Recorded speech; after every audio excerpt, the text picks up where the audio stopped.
Hello and welcome to Inside Cancer Careers, a podcast from the National Cancer Institute, where we explore all the different ways people fight cancer and hear their stories.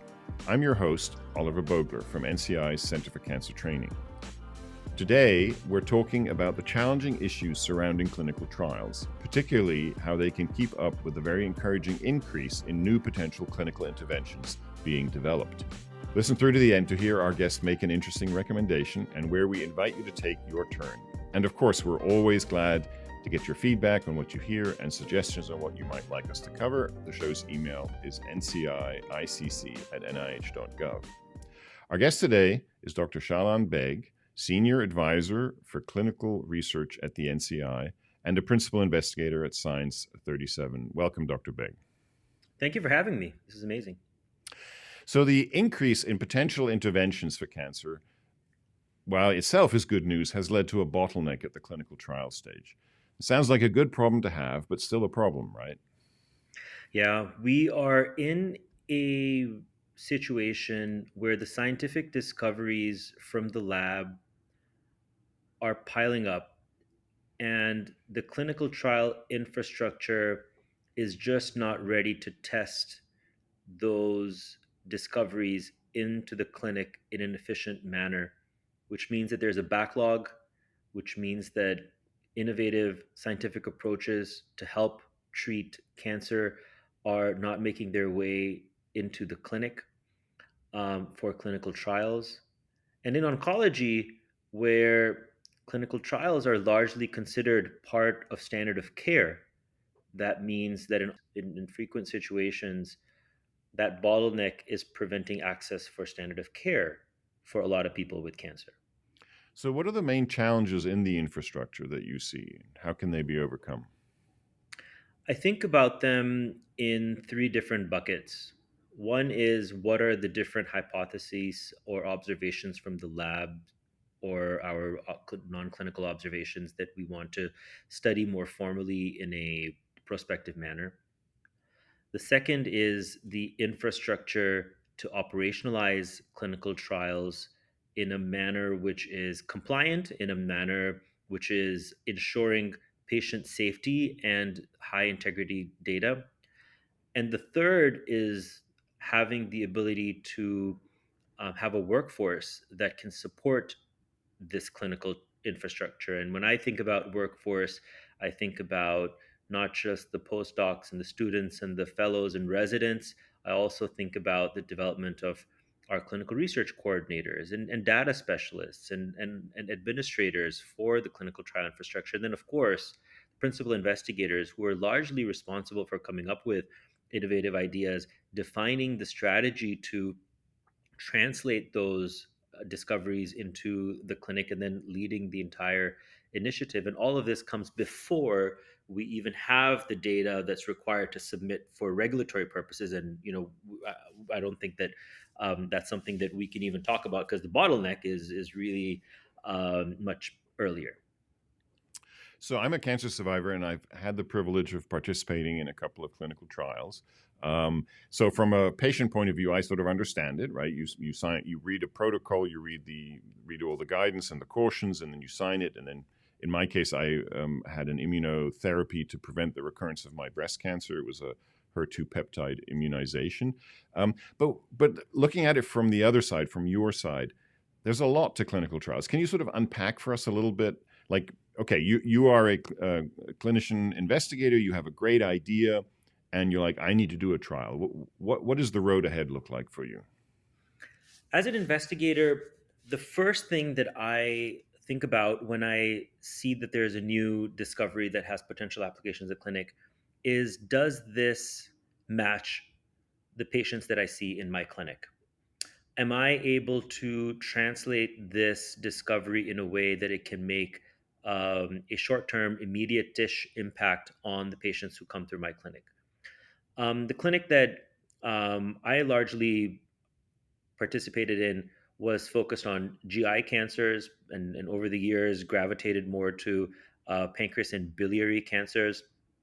And so I would think about those opportunities in a disease specific way, and that allowed me to go deep into understanding the various mechanisms that rule the disease of my interest, and take it from there. So there has to be a match between the hypothesis and and the access for patients. And and I say that, and it seems like it's pretty obvious, but sometimes it isn't. And one of the most common reasons that clinical trials are unsuccessful is that the clinical trial was not able to accrue patients in a specified timeline, to the extent that the science has moved on and the trial may not have even completed enrollment. So that's first, is do I have the patients that who can benefit from this clinical study? Second is really the or I guess that's also number one, is the science behind the proposal, and is the rationale sound? Is there a clear logic in terms of what allows me as a not a basic scientist to understand the potential mechanism on how this intervention can modify the treatment, and is there a path to move that forward? Something as simple as, how is the drug going to be delivered? How is the treatment? What medications can it be combined with? Do those fit in a clinical development paradigm which can be accepted into the clinic? And as a clinical investigator, we think a lot about how to um, dovetail those new innovations into standard of care.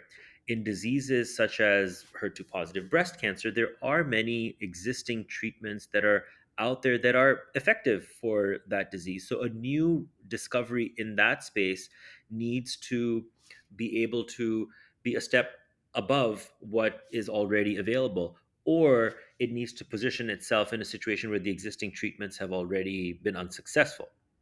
In a disease such as pancreatic cancer, where there are not a lot of effective treatments, even the approved treatments are modestly effective. The bar for our ability to be innovative and ask more provocative questions in the clinic and expose our patients to such a hypothesis is sometimes lower, because both the people with cancer are looking for more innovative treatments. The standard treatment is not something they're really excited and receiving either. And on the investigator perspective, it's the same way. We want to be able to move those opportunities forward.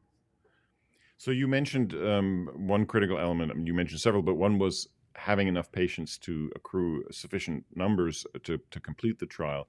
Uh, Obviously, the rarer the tumor, the bigger that challenge is. So uh, NCI and other groups have built these networks, these cooperative groups, right, that allow clinical trials to be simultaneously opened across multiple centers to sort of address that problem. But it's not always effective. Even if you have a cooperative group, I know from what I've heard from you and others that some trials just don't accrue.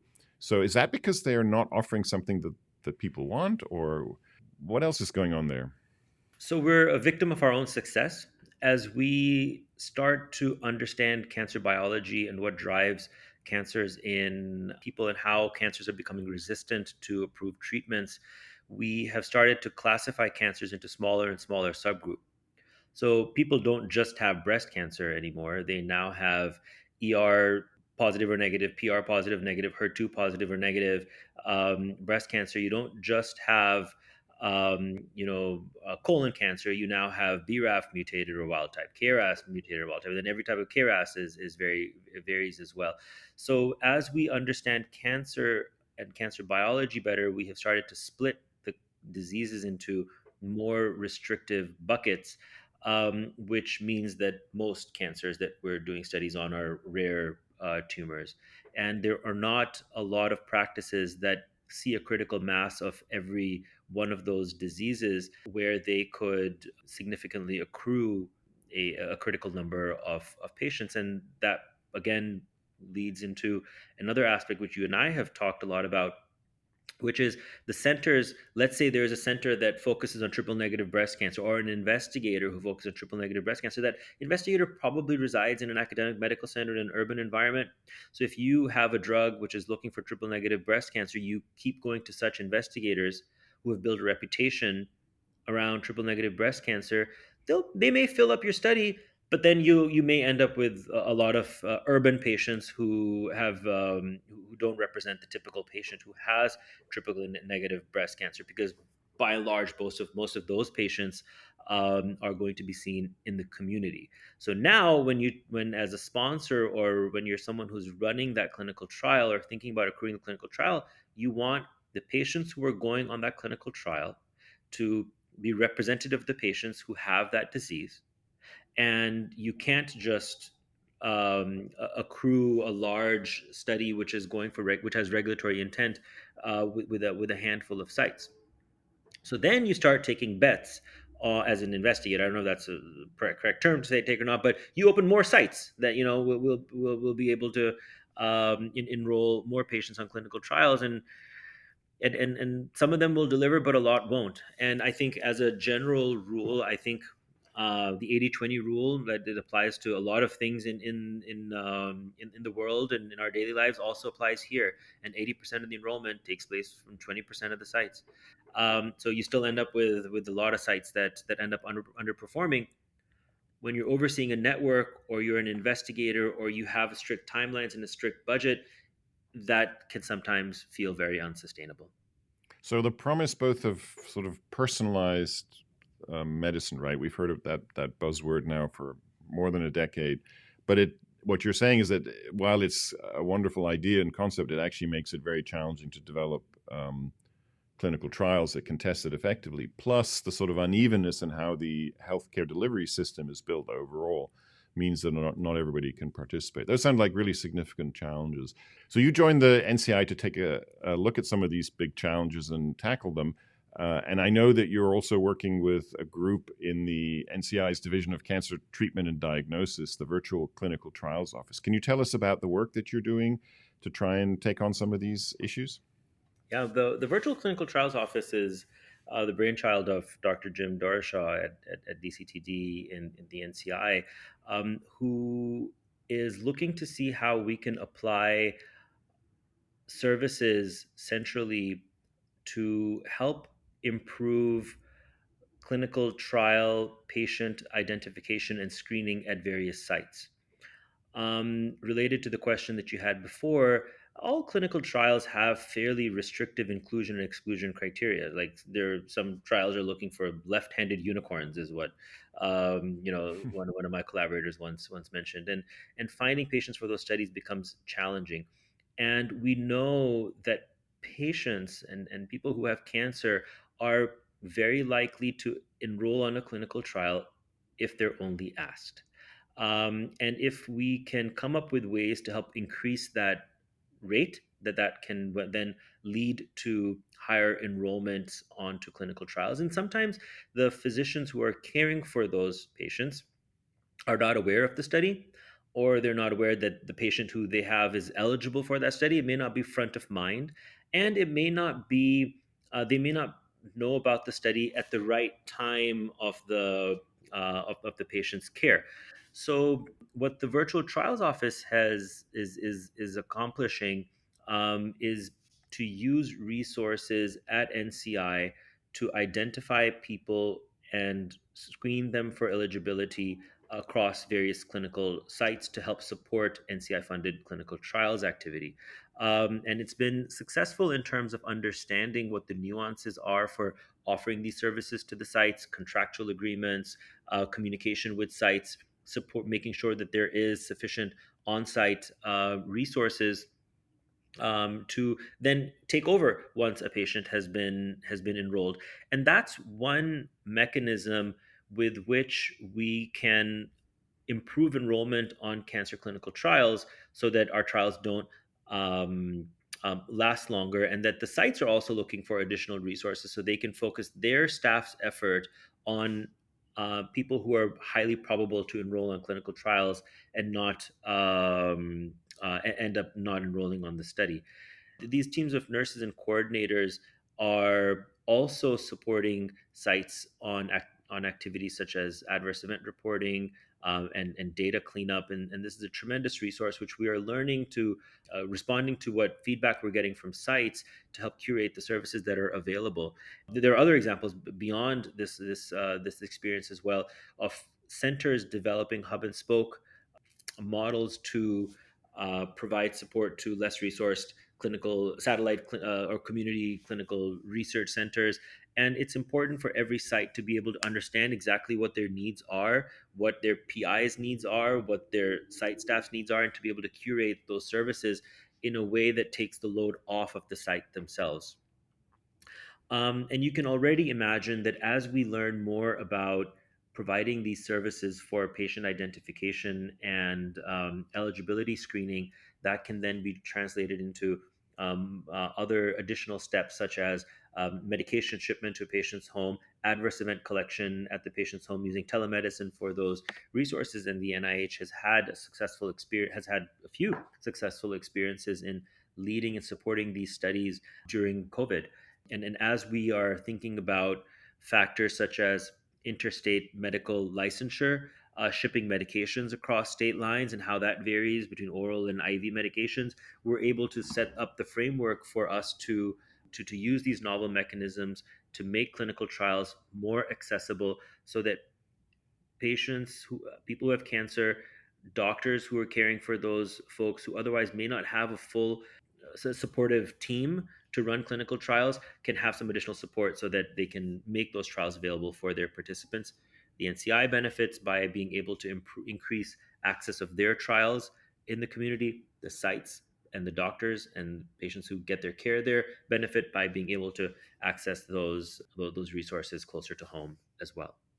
So you've mentioned telemedicine as one facilitator of this idea of the virtual clinical trials office that also, allows more people to participate. I wonder if you also see opportunities. For example, I could imagine in AI sort of looking, metaphorically over the shoulder of the physician as they are treating a patient and saying something like, "This patient might have the characteristics that match this trial that's currently on offer." Sort of and at the right time, as you said, sort of to give that critical piece of information. Is that the kind of future that we can look forward to? Yeah. The NCI is supporting the US CDI Plus Cancer Initiative, which is looking to structure EMR data elements within the electronic medical records and to optimize that list to enable clinical trial matching. And that's precisely the vision that initiative has, is how can we automate a lot of the patient characteristics for identifying people for a clinical trial. When we go down the list of inclusion and exclusion criteria, I'll give you an example. When it comes to age or demographics or kidney function or even past medical history, those are probably easily, quote unquote, I'm air quoting here, extractable from medical records. But when it comes to lines of therapy, that's one of the very tricky inclusion criteria to automate, because it requires the machine to be able to interpret from the physician's note what are the prior lines of therapy, recalibrate that into the language which is present in the protocol, and see if that matches or not. And even if you put five oncologists in the room together and ask them to document a structured patient's prior treatments, they're going to structure it 10 different ways. Yeah. So there is no standard, and I don't think there necessarily needs to be a standard, but there is no standard on documenting factors such as lines of therapy. So there are elements around data residing in the electronic medical records that is a barrier to us being able to create this trial matching AI bot in the background. The second component for being able to match patients onto a clinical trial is actually the way the data resides in the clinical trial protocols themselves. Surprise, surprise! There are many different ways that the protocols are structured, and there is very little agreement in how inclusion and exclusion criteria are even structured, which makes it hard to digitize those criteria and be able to apply them. And there are initiatives, some supported by the FDA, even, that is encouraging the deployment of digital or structured protocols, I should say, where the schedule of assessments and the inclusion exclusion criteria, dose modifications are all built in a harmonized way, so that these tools can then start to read the protocols in a way that they can then find the matched participant as well. So there's a lot of work that's happening on both ends of this matching equation, both in being able to identify patients in a timely way, using structured and unstructured data in electronic medical records, and then on the other end, to be able to interpret clinical trial protocols. And there are a lot of challenges, and the biggest challenge for both of these is really is the way we've been doing it all the time leading up to here, because it does require us to change behaviors which we have been very used to for decades and serve very good purposes for a very long period of time. And then there is a process that needs to go in terms of uptake and acceptance and optimization, and we are seeing stakeholders taking that mantle. Sounds like an exciting time to be in this field. But I hear what you're saying. You got to change the culture alongside the technology, and to really accomplish the goal. I wanted to ask you about your role at Science 37. You served there as VP of Oncology, and you're still a principal investigator there, if I'm correct. And you oversaw the decentralized clinical trial program there for oncology. What was your experience in that group, and how does that helped you in your current role? Yeah. So, decentralized clinical trials is a term that gained a lot of popularity around the COVID pandemic, and when a lot of clinical trial centers and offices were shut down, frankly, or patients were not coming into the offices at the same rate. And we then realized that a lot of the components that are required to oversee someone's participation on a clinical trial have already existed. Like there was FDA guidance in terms of decentralized trials. There are some language out there even before COVID came about around the interpretation of Form 1572, which is a regulatory document that the FDA uses. But we saw the demand for decentralized clinical trial services surge during COVID. And when I use the phrase decentralized trials, I want to focus on a couple of elements. We're talking about any clinical trial related procedure that takes place at a location that is not the investigator's location. So it could be the patient's home, it could be another doctor's office, it could be my colleague's office, just not my own office. And when we talk about decentralized clinical trials, we don't necessarily need to think of an entire clinical trial as being decentralized versus not. There are different elements within the clinical trial. The physical exam is one element. The history is one element. Collecting the vitals is an element. Getting imaging, lab collections are all specific elements, and each one of those could be done centrally at the PI's own office, which is the way we've been doing clinical trials throughout, or they could be decentralized to where we can perform those activities at a site other than the investigator. What I just described to you right now is the synthesis of a lot of learnings that we went through over the last many years. And what's been I've been very happy to see is that when we started to talk about decentralized clinical trials, and this is a concept that's been around for a very long time, but when we started to talk about this in the space of oncology, the initial reactions were that's never going to work, because in oncology the drugs are too toxic and the patients are too sick, and how are we going to enable these studies? And what we found through varying experiences is that for the right drug, with the right study question, for the right patient population, it does have a role. And when we surveyed large comprehensive cancer centers and asked them about their use on decentralized trial elements, 100% of their sites now say that they have had experiences with some component of decentralized trials. That could be e-consent, it could be telemedicine, it could be getting scans close to where the patients are, but it's making its way into oncology surely and steadily. During COVID, there was when study related activity was halted at a lot of centers, there was a clinical trial which was structured in a way to administer treatment, subcutaneous treatment for HER2 positive breast cancer at the participants' homes.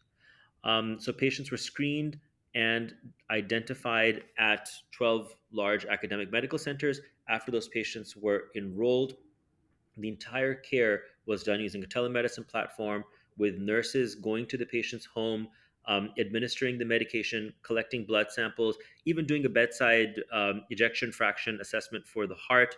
And this was a study with an intent to expand the regulatory labeling of the drug that was being studied. And the study ended up enrolling about 140 patients, and 26% of patients who enrolled on that study were Black, Hispanic, or Asian.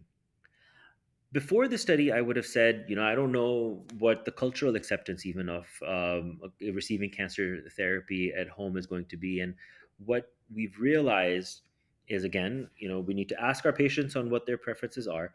These decentralized methods have a significant advantage of reducing participant burden for a clinical trial, so that Mhm. a participant's child doesn't have to take off of work in order to drive their parent to the office on other for study related visits. And granted, we're not going to do liver biopsies on the dining table or administer RT therapy, in the living room.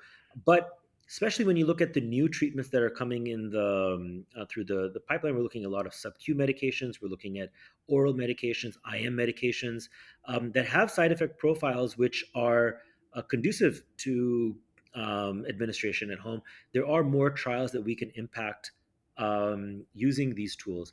And why it's important for us to think about this in the clinical trial space is that we're seeing standard of care administration evolving as well. The University of Pennsylvania and the Huntsman Center in Cancer Center in Salt Lake City have at-home programs for delivering their normal standard of care cancer treatments at home. There's a list, the last time I checked, of 15 anti-cancer treatments, Wow. infusions that they have deemed safe to be given at home. That includes platinum drugs. It includes immunotherapy medications. So essentially, medications that don't have a high risk of infusion reactions can be done at home. So we need to keep an eye on how that is evolving and make sure our trials are able to accommodate. So there are a lot of challenges in that space, and I would say one of the major challenges is to provide sites and investigators the right SOPs to be able to execute these clinical trials in a safe and compliant way. At the end of the day, we want to make sure that our participants' safety was not compromised in any way, and the integrity of the data that we collected was not compromised in any way. And depending on what element we're looking to decentralize for what type of study, those two can line up very nicely, in which case we're seeing it move forward, or not, in which case we keep doing work the way we've had in the past. And the FDA came up with guidance which helped address many of the concerns that sponsors and investigators have for being able to operationalize these clinical trials. And now we're seeing those guidances percolate through the societies and through the communities, and sites are looking at it to see what their roles may be. So I think the next few years are going to be very exciting as we see centers again learn from NCI's virtual trial office experience and what's happening outside as well to operationalize studies even within their own network.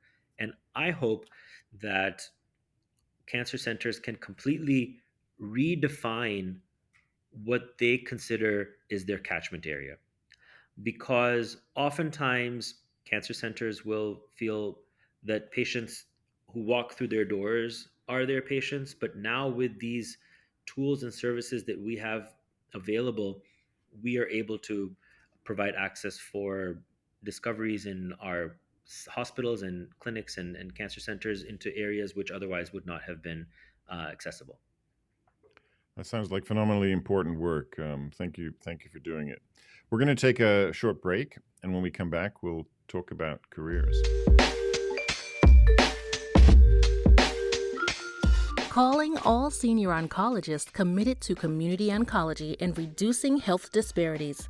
Are you passionate about shaping the next generation of researchers?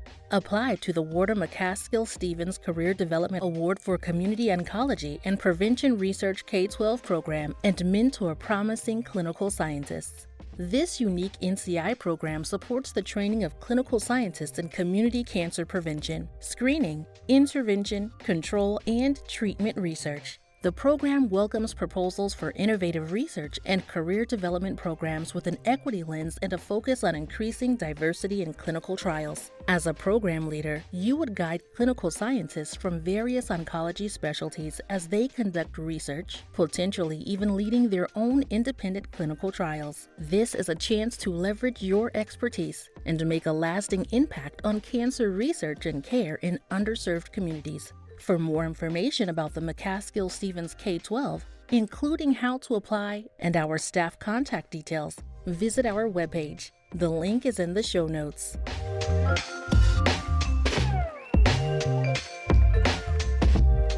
All right, we are back. I'm always curious on what got people started in their path to medicine and science. What was that for you? If you were to go back and read my personal statement for medical school, it probably looked like a lot of others, right? In terms of wanting to go into medicine, with the desire to enter a profession where you get to help people day in and day out. And as I started to go through my journey for medical school and residency and fellowship, I was looking for a field which was in evolution, was which was evolving quickly, new discoveries moving into the clinic that was exciting and growing, and oncology checked a lot of those boxes. I think my pursuit into the space of oncology, there are probably some overrepresented influence by a few mentors and some patients who I've cared for over the years that shaped my thinking, that made it clear for me on how I want to spend my time, yeah, and go through the process. And the last many years have been absolutely amazing in terms of being able to have the privilege to care for people who have cancer and work with scientists who have exciting discoveries and want to move that into the clinic. And then from an operational perspective, building programs where we can create change and do things in a way that helps people's lives. I'm also curious about how you decided to take on this sort of big challenge of overall of clinical trial. I don't know what the right word is, delivery, clinical trial performance. It seems like everything, right? You already mentioned your specialty is in GI cancer and pancreatic cancer specifically, I guess. But in addition to this very challenging clinical practice, what made you think, okay, I also want to work on this bigger problem of structural issues around clinical trials? I was the medical director for our clinical trials office at an NCI designated cancer center at UT Southwestern in Dallas, and I started to appreciate the impact of um, operational efficiencies, the importance of developing team members, helping them map out their their careers, the role of stakeholder engagement in being able to successfully pull off a clinical trial or a clinical trial ecosystem.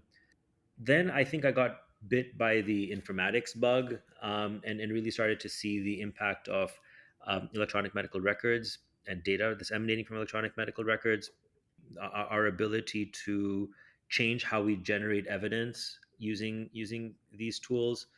And for me, it's being able to be in a position where I can help take advantage of the developments that are taking place around me. Like 10 years ago, it was electronic medical records, and it was harmonizing the data. And now we're seeing impacts on AI.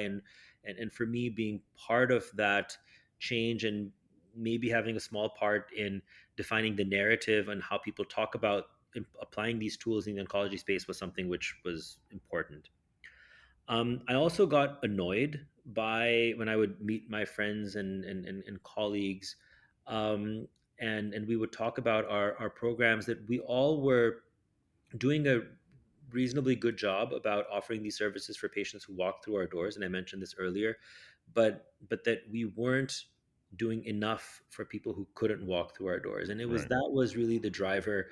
for me to be able to think differently, because there was an opportunity to really grab these developments, grab the bull by its horns, and kind of see what we can make with it. And we're still very early in writing that chapter, and there's a lot of work that needs to be done. But I think the direction is clearly changing, and I can tell you that the direction is changing because when I started to talk about decentralized clinical trials in oncology, people said that's never going to happen. Oncology is too difficult, and now people are saying, "Well, we've always been doing that anyways." So I think there's a difference in how it's being perceived, but there's still a long way to go, and that I don't think that that's just one tool that we have, and I think you mentioned AI. What those applications are going to look like, we have no idea how evidence generation is going to be in 10 years. So you've also been involved in the Pancreatic Cancer Action Network, and I wonder if you could tell us a little bit about that experience and how that has influenced your approach to patient-centric research.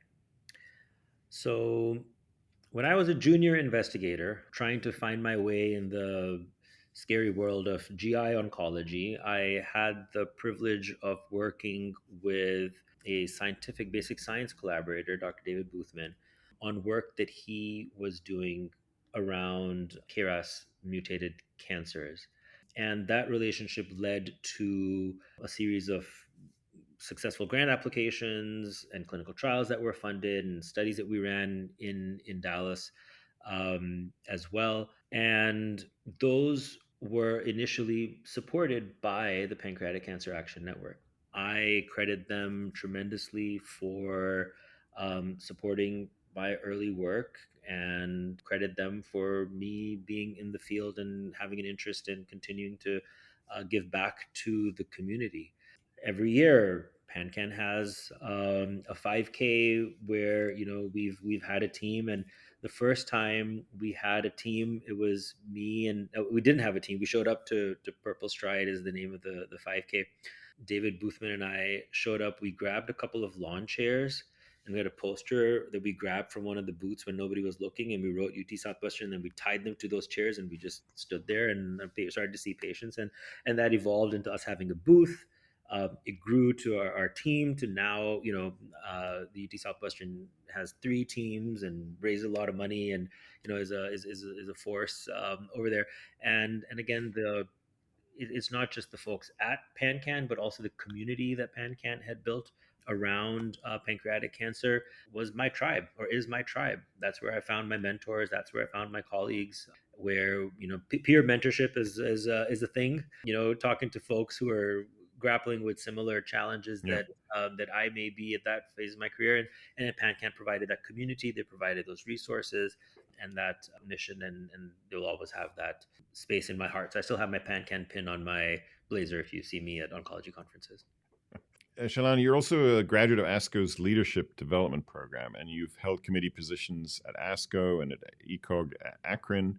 Can you describe how these leadership experiences have helped you shape your goals and your pathway? I got bit by the leadership development bug through a leadership program that UT Southwestern had. And you have to realize, for a lot of doctors, we kind of stumble through our training because we're good test takers. um, and we're book smart. Sometimes that could come at the expense of other aspects of our battery of skills. For me, it was really important to realize that leadership development, being able to lead a team and grow professionally, is actually, there's a science to that as well. Hmm. I always used to think that great leaders are born and not developed. And once I realized there's a method to it, I've been very, very hungry to learn more and more in that space, and to apply those in real time in the positions that I've held. It's a process. Like, I don't think that any leader will ever say that they have learned everything there is, and we all learn from experiences more than we do in courses. But again, the realization there, if I link it to the clinical research activities, is how can you build a program where research coordinators and research staff want to join your team, and not your colleague's team? How do you build a program where fellows and and trainees come to you as opposed to other folks, and you're able to pick folks to work on your team. And there are aspects around developing the team, communicating your leadership, communicating your ideas, and then making sure that those folks are being developed and their goals are met, which for me was very important in order to be able to be successful in completing my pancreatic cancer clinical trials. And it was that connection which a lot of us will learn through the process of time by getting knocked around a little bit by mistakes that we make. And I'm sure you have stories to tell. I certainly have stories to tell. But if these leadership courses and leadership experiences can help us have more self-awareness and make us more efficient and better stewards of our resources, then why not? And the ASCO Leadership Development Program was a fabulous experience, which not only was an introduction to the skills which the leader should have, but also was a way to be introduced to the ASCO community in a way that you understand how ASCO functions, what are the levers that they have that they can pull and that they can influence, and how where we can see ourselves. And that has led to a series of relationships within ASCO, and responsibilities within ASCO, which has been the highlight of a lot of the work that I do, and definitely amongst the ones that I've enjoyed the most. I forgot to expand the acronym ASCO, the American Society for Clinical Oncology. So clearly a very important group to you. My last question, what advice would you give to someone who might be listening, who is fascinated by your path and your work and is interested in following in your footsteps? What would you say to them? I would lean on one of my favorite TV shows, Ted Lasso, and say be curious. Right? I think well, the exact phrase was be curious, not judgmental. Uh-huh. And ask questions. People will appreciate you asking questions. You'll be surprised by what other people are thinking about when you express some curiosity and you show interest in what folks are doing. And for me, it really is about the journey. Yes, the destination is important, and we all want to change the way on cancer is treated, Yeah. and cancer care delivery is administered. But it is about the journey and how we make that change, and how the community comes along in that journey as well. Yeah. I hear they're making a new season, so. I can't wait.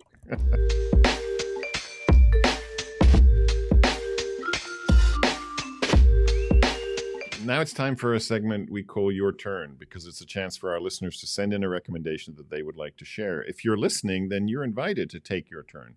Send us a tip for a book, a video, a podcast, or a talk, or anything you found inspirational or amusing or interesting. You can send these to us at nciicc@nih.gov. Record a voice memo and send it along. We'll play it on an upcoming episode.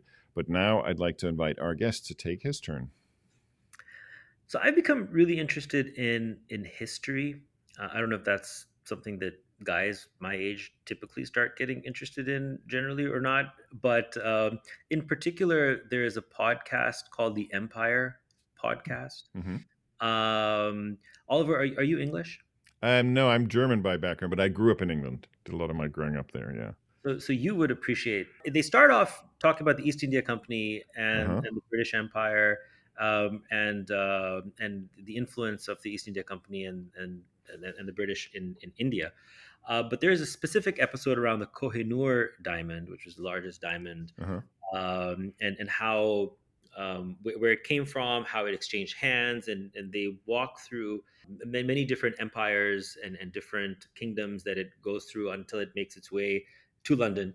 And even after it gets to London, how the Queen was viewing this and built relationships around it. So if you have time, I would highly recommend the Empire podcast.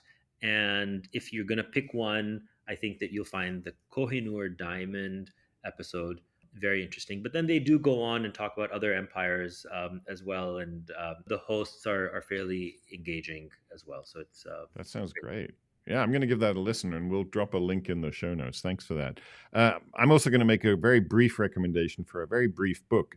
It's called 300 Arguments. It's by Sarah Manguso, and it's one of those books that you sometimes see at the counter there at the bookstore, and you sort of pick it up. So I picked this up on a odd chance a few months back, and it's basically, as she says, think of this as a short book composed entirely of what I hoped would be a long book's quotable passages. So it's just little statements that are a little, they're food for thought or they're stimulus for thought. I keep it here on my desk, and between, meetings and calls, I sometimes pick it up and look at one of the ideas in here, one of the arguments, and I enjoy that. So that's my recommendation.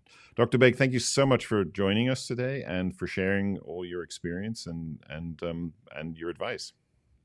Thank you very much for having me. That's all we have time for on today's episode of Inside Cancer Careers. Thank you for joining us, and thank you to our guests. We want to hear from you. Your stories, your ideas, and your feedback are welcome. You can reach us at ncicc@nih.gov. Inside Cancer Careers is a collaboration between NCI's Office of Communications and Public Liaison and the Center for Cancer Training. It is produced by Angela Jones, Astrid Masvar, and Maria Moten. Join us every first and third Thursday of the month wherever you listen. Subscribe so you won't miss an episode. If you have questions about cancer or comments about this podcast, you can email us at nciinfo@nih.gov or call us at 800-422-6237. And please be sure to mention Inside Cancer Careers in your query. We are a production of the U.S. Department of Health and Human Services, National Institutes of Health, National Cancer Institute. Thanks for listening.